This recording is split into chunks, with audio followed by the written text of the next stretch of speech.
Good morning, good evening, everyone, in whatever time you see. Thank you very much for this opportunity, Dr. Jain and Rekha.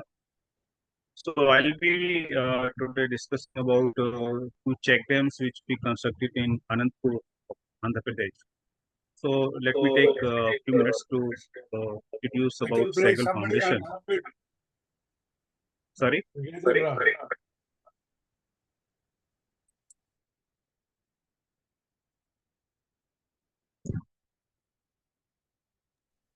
Please carry on. I just muted. Go ahead, please. You will not get So disturbed. Sagal Foundation's vision is to strengthen community-led development initiatives to achieve positive social, economic, and environmental changes across India. We have been working since 1999, celebrated 25 years recently, and we address critical issues of rural communities through sustainable programs of agriculture development, water management, local partnership and sustainability, and transform life one school at a time. So, to talk about water, water is such a thing. It's kind of engine that drives all other activities in the village. If we have availability of good water, good quantity and quality of water in a village moves towards prosperity. You will have good agriculture, good livestock, good livelihood activities, good income, good health, and good environment in the village. But if there is no water in the village, then water pushes towards poverty.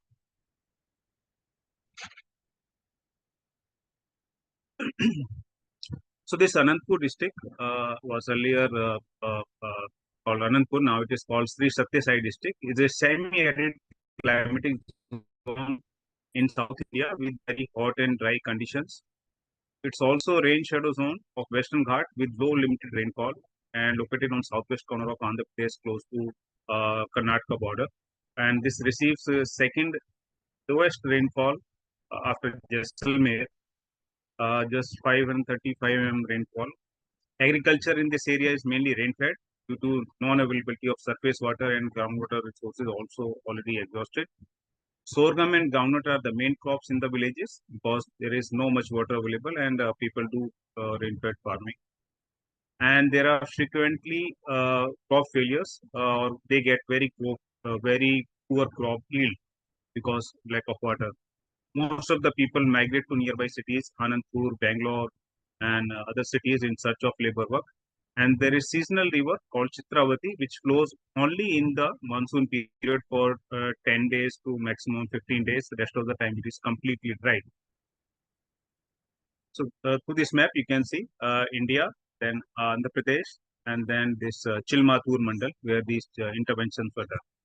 So the situation was that most of the bore wells have already gone dry. Even the working bore wells were having very poor yield. Public water supply also failed, and there were tanker water supply in the villages 6 to 8 months, and Gram Panchayat was spending more than 5 lakh rupees per year on tanker supply only for providing drinking water to villages. There was hardly any source of irrigation, rain-fed agriculture, sorghum, maize, and groundnut, and they also failing due to lack of water. Recurring losses to the farmers because they were ending up drilling new bore wells and which were not yielding water. Most of the cattle sold by villagers as there was no fodder available for the cattle and grass or other fodder imported from other areas was very expensive and most of the workers or youths have migrated to the city. You can see the brown patches kind of baseline photographs when we started working with these local villagers. The situation was very bad and we were also kind of nervous whether we will be able to make a considerable change in this area or not. This is the river actually, completely dry during monsoon period. You can see sky is full of clouds, but still there is no drop of water in the river. These are some more photographs of the river, again during rainy season only. And this is the scenario in the villages. All the villagers used to put their pot, and whenever water tanker will come from Panchayat, they used to fill up water. And you can imagine that every time you may not have availability of water tanker will come sometime in 2 days, sometime in 3 days. So what we did is we identified good suitable locations on these river, Chitravati river, and we started working in 2016, 17, and it's basically a tributary of Penna River. Panchayats are Kodur and Morsapalli Gram Panchayats, and two check dams were constructed in Nalaparadipalli. So one check dam, big check dam was 65-meter in length, around 2.9-meter in height, and two more check dams of 30-meter length, around 1.75-meter height were constructed in villages Kodur, Subbaraupeta village, Mudapalli, Tamadpalli village, and Madurapalli, Kandurpatti village. There was some 2-3 sluice gates were also provided so that excess water can be diverted downstream side, and you can control when how much water to be stored, how much water to be released downstream side. And luckily, check dams were able to hold water up to 300 to 800 meter upstream in the river. And these check dams were able to hold a substantial quantity of water, providing sufficient water percolate into the ground and directly benefiting more than 1,500 households and roughly 7,000 people as per 2011 census data, but current population of these villages more than 11,000. So we worked closely with the communities. We formed water management committee with the men, and youth. So we worked separately, and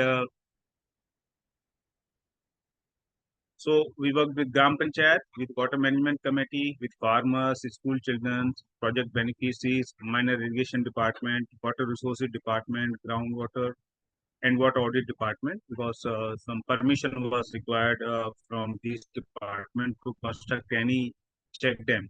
So we worked with this department through water management committee. But there was a big challenge that there was lack of trust for the local for the NGOs in the local committees, because they have been cheated. Several NGOs have come to the area. They even collected the community contribution and vanished. They did not do any work. So, as a part of sustainability, Segal Foundation tries to make some community contribution, take some community contribution from the villages and deposit that amount in local people's bank account only, so that after project period, people can do the operation and maintenance. But we were not able to get any support from the villages because they have been cheated. Secondly, there was hardly any income. They were having recurring losses from the poor yield from their fields. So we kind of relaxed our thing, and we started working. And there was delay from minor irrigation department also, some bureaucratic hurdles. Untimely rains again hampered the construction of the check dams. And you'll be surprised that when we were working, we gave contract to the local contractor, and the average age of workers or the labor working at the site was more than 60 years, because all the youth have migrated to nearby cities and left with the old people only. With the help of those people only, we constructed the check dam. So you can see then we started excavating for the foundation. In the back side, on the backdrop, you can see there is one estate. They planted maybe lakhs of trees in more than 100 acre of land, but they were not getting good growth because there was hardly any water available. There was hardly any soil moisture. So slowly we started working, and within first monsoon, you can see the started getting greenery in the background. And after construction of this check dam, the next year you can see this became a very good picnic point, because people have not seen any big water body in that area for so many years. And 100 to 150 people started coming to this site with their family on motorcycles, on tempos and cars and tractor trolleys, etc. They used to carry food, and some of them were cooking locally also. So it became a very good point. People were swimming, enjoying, and this is a kind of aerial shot. You can see the complete check dam is filled up with water, and some overflow is also taking place. Very satisfying view, and you can see the same area is now started turning green. And these are our water management committee members who did the supervision during the construction process. And in this drone shot, you can see the entire river is full of water now. And if you Google, you can see the entire river in 5-6 kilometer area is regularly flowing, which was earlier not getting water for more than 10 to 15 days. And this is another site on the same river, the other side which is 30 meter in length, so also constructed. This also got very good water. This is slightly upstream, so the overflow of one structure goes to the second structure. So we also did groundwater level monitoring in the nearby bore wells of the farmers. We informed them 24 hours in advance. You should not pump your bore well, otherwise you will not get the exact water level. And the data was very encouraging. I'm just sharing 2 years data from January 2018 to December 19. But we have data for so many years, and the actual rise is much more than that. But if you see that initial 2 years also, there was 10 meters rise in the pre-monsoon period, and more than 19-meter rise in post-monsoon period after rainy season. And most of the farmers reported that their borewell are getting more yield, and some of the dry borewells have also started yielding water. This is the monthly groundwater level monitoring data of several locations in these 5 villages. So recharging from the check dam actually resulted in significant enriching of the groundwater resources and considerably improving the groundwater levels. It provided surface water storage in the upstream side of the check dam throughout the year, and people use it for washing, cleaning, bathing, etc. As well, lot of kettles come for drinking water. Earlier, they were not taking their kettles to the outside the villages for grazing because there was no water. Now their kettles can graze throughout the day. The stored water is used directly and also acts as a continuous source of groundwater recharging, enriching the local groundwater sources. Several tankers which are operating in the villages, panchayat tanker as well as private tanker, they are no more in demand because their bore wells, which were supplying the water supply, have been rejuvenated and they are getting full water from the bore wells. They also improved soil moisture, grass cover, tree cover, and good crop yield they are getting, enhancing the livelihood opportunity in the village. Otherwise, there was no work in the fields, agriculture field. Now, because farmers are doing multi-cropping, the people are getting more opportunities for working in these fields. It has revived the entire ecology and environment of the region, including birds, flora, and fauna. So, some comparison with the help of these photographs. Earlier, maize crop, and now right hand side maize crop. You can see a big change. This is a farmer Adi Narayanappa, which has basically 7 failed bore wells in his 5.5 acres of land in 3 patches.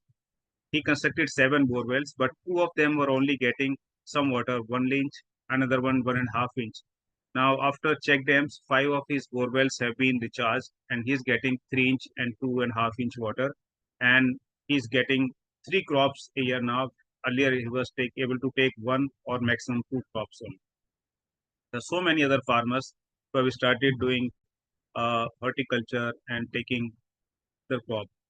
We were surprised after when we visited this project site after 3 years.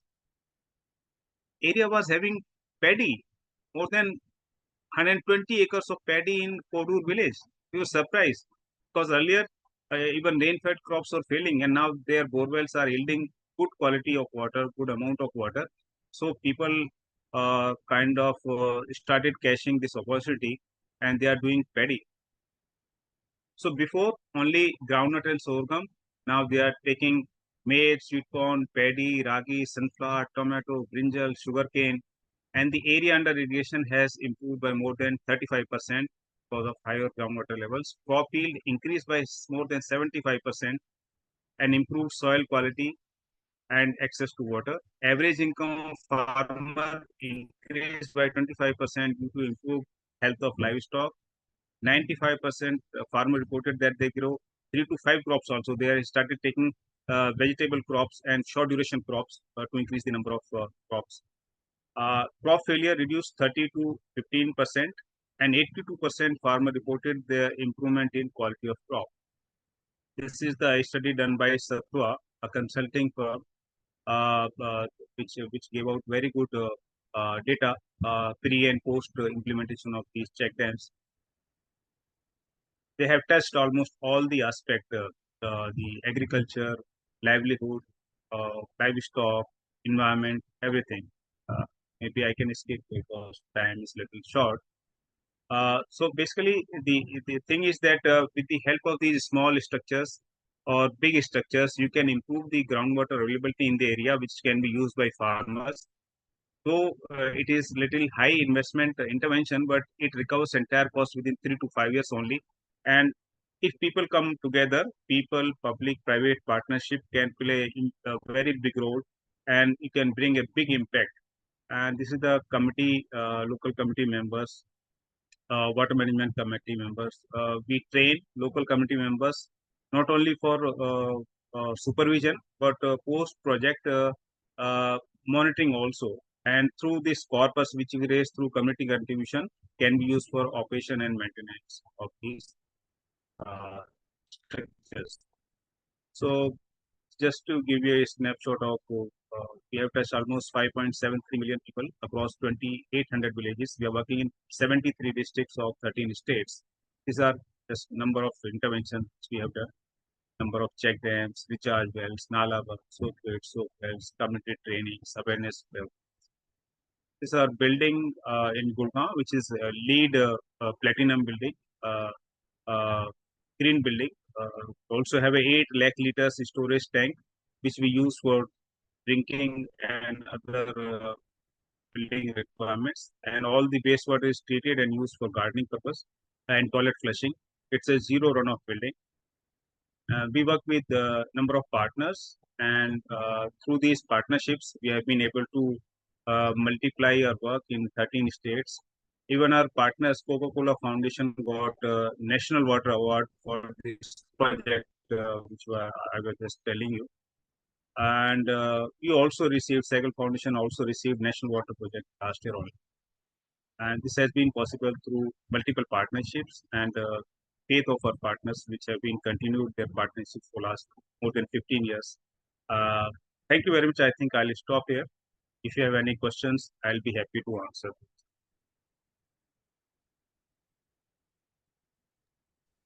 Thank you so much. There's a lot of information been given by you, and thank you so much for the great work you guys been doing for many, many years. I think Balramji has a question. Go ahead. Yes. Salahuddin Sahib, like I'm from Anantapur. Yes. Until my junior inter, I studied. There's a popular convent school, LRG school in Anantapur district. I'm, Okay. graduate from that. I would like to, Okay. connect with you, visit those villages. Lot of friends, like a LRG school graduates are all over America, very highly popular. Link that to some kind of a, Mhm. NRI, SIDCA, ICRISAT, and Segal Foundation. We'll speak offline. Okay? Great. Great. We'll be happy to be Thank connected, sir. I have Sure, a thank you. question. Usha, can I go ahead? Yes. Yeah, so Yes, please. this is wonderful work, absolutely mind-boggling. But what I want to understand that water that you have is the common thing is an aquifer, right? The underground water is in the same aquifer. What my question is basically related to how are we getting people to be socially conscious that you are sharing the same aquifer? Because you mentioned about people growing rice, and we all know that rice takes too much of water. That's one question. Secondly, is the kind of agriculture we're practicing in India is very water intensive, right? We don't have,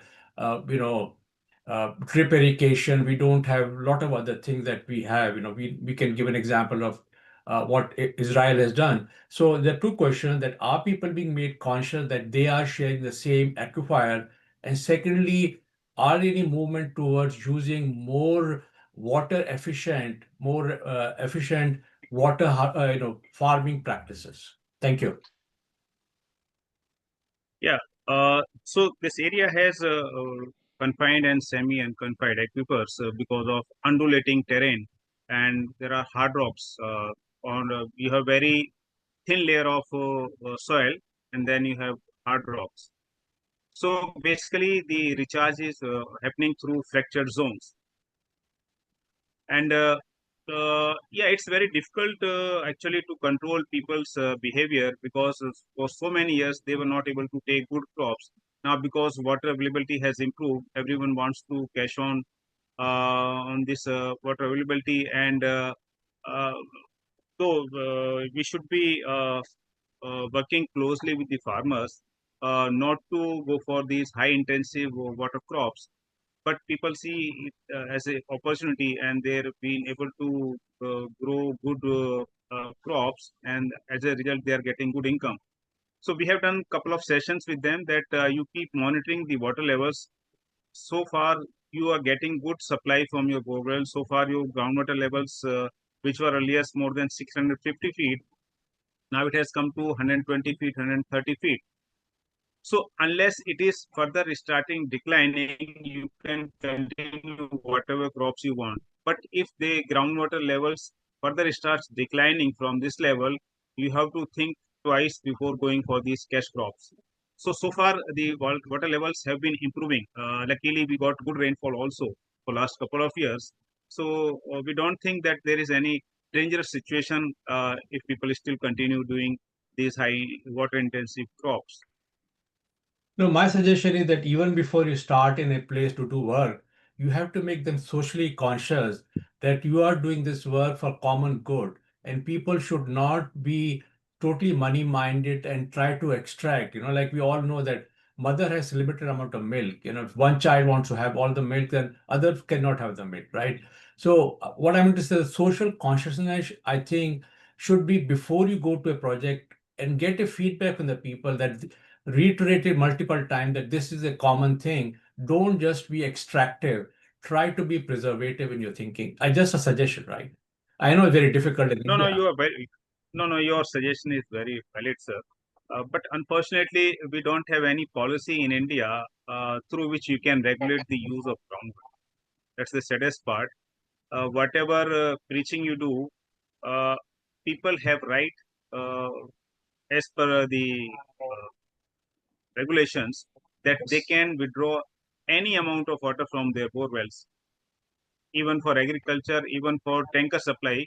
Maybe your neighbor is suffering for drinking water also, but legally you cannot stop him. In some areas, the overexploited zones only, central groundwater board or central groundwater authority, they have made these provisions that you cannot sell water. But many areas, people still continue selling water. Even in Delhi, you have tanker water supply, number of areas. So it takes a lot of time, and we have been working with uh, several communities across different states on demand side management. Though it's a very difficult task, but we continue our efforts to work not only on supply side but also demand side. Yeah, I think water should be nationalized, right? This should be a national resource, not be individual resource, right? Sorry. Go ahead. Uh, I have one comment that why can't we work with the Yes, village water committee and village panchayat to make sure that everybody will have enough water supply and nobody overuses. And it should be based on voluntary basis.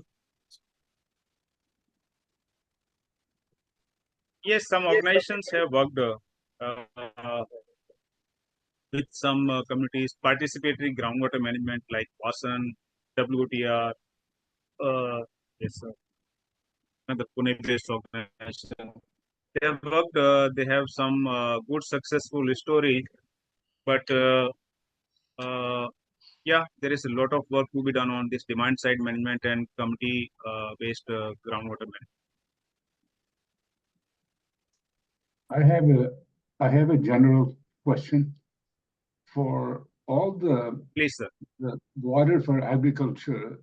Do you have a map of the quality of these water, and also for drinking water? Do you have different parts of India, like at the provincial level or at the taluk level? Do you have any maps of both water quantity and quality? No, sir, we don't have, because we don't work on that Would academic you, or scientific part, because Central Groundwater Board and Central Groundwater Agency, they have this data. Even Jal Jeevan Mission has village level water quality data available on their dashboards now. so are there any standard, like half a dozen? I mean, most commonly measured is bacteria, and then they measure a series of inorganic measurements like sodium or chloride or sulfate and carbon and so on. Do you have any measurements for pesticides? No, My I answer? don't think any municipal corporation or public water supply is testing the pesticides. It requires sophisticated lab, and we at Yeah. Cycle Foundation also don't have any lab to carry out this work. Any other in some organic locations, any other Can I add here? organic chemical measurement like petroleum products or anything of that sort? So, if you allow, I would like to make a comment. Yeah, if you can find So, out. please. I just got a patent about 2 years ago. We could develop a high-speed protection of all the communities with several organic chemicals and pesticides and radiological measurements and road salts and all these things without measuring individual measurements. We could identify pocket locations or hotspots, where to worry about really at high speed. This is like the patent that I have is for quick measurement of COVID instead of measuring individual measurements. I worked on it for 3 years before I got the patent.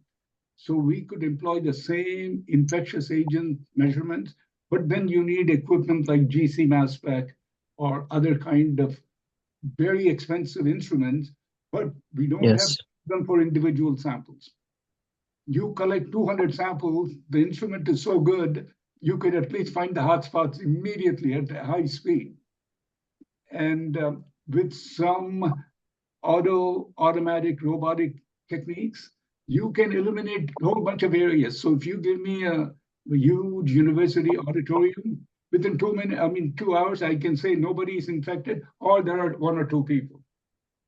And that is the power that this is what I don't want to call it AI. This is brute human intelligence, not AI. With the due respect. Yeah, it's a heuristic, exactly. So, And I just had to care of the time. Can we? It took 2 years to fight with the patent office for me to say this is human intelligence. The first question they asked me, "Are you a doctor?" They didn't Thank you ask so much me. for the whole conversation, but They I'll didn't have to ask me, "Are you a scientist?" They asked me, "Are you a physician?" This is the wrong assumption. Only physicians can solve these kind of problems. Rajji, I really respect all the comments, and it's very important, all the discussion must go on actually. But what we will do is that, after the whole everyone is done, we will stay on the call, and we can just discuss more, these important points. But, we